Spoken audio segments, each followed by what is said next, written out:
ఆంధ్రప్రదేశ్లో ప్రభుత్వ ఉద్యోగాల కోసం ఎదురుచూస్తున్న అభ్యర్థులకు ఏపీ పబ్లిక్ సర్వీస్ కమిషన్ శుభవార్త చెప్పనుంది. రాష్ట్రంలో ఖాళీగా ఉన్న గ్రూప్ 1, గ్రూప్ 2 పోస్టుల భర్తీకి కసరత్తు ముమ్మరం చేసింది. ఈ ఏడాది జూన్ నెలలో అధికారిక నోటిఫికేషన్లు వెలువడే అవకాశం ఉంది. ఆర్థిక శాఖ నుంచి ఇప్పటికే గ్రీన్ సిగ్నల్ రావడంతో మొత్తం 571 పోస్టుల భర్తీకి మార్గం సుగమమైంది.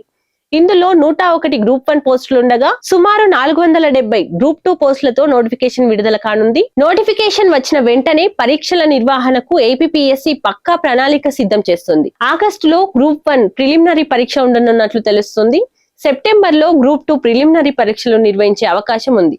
సిలబస్ లేదా పరీక్షా విధానంలో ఏవైనా స్వల్ప మార్పులు ఉంటే నోటిఫికేషన్ సమయానికే అభ్యర్థులకు స్పష్టత ఇవ్వనున్నారు. చాలా కాలం తర్వాత గ్రూప్ 1, గ్రూప్ 2 నోటిఫికేషన్లు ఒకేసారి వస్తుండటంతో నిరుద్యోగుల్లో ఆశలు చిగురించాయి. సమయం తక్కువగా ఉన్నందున అభ్యర్థులు ఇప్పటి నుండే ప్రణాళికాబద్ధంగా ప్రిపరేషన్ ప్రారంభించాలని నిపుణులు సూచిస్తున్నారు. అక్రమాలకు తావు లేకుండా అత్యంత పారదర్శకంగా ఈ నియామక ప్రక్రియను పూర్తి చేయాలని అభ్యర్థులు కోరుతున్నారు.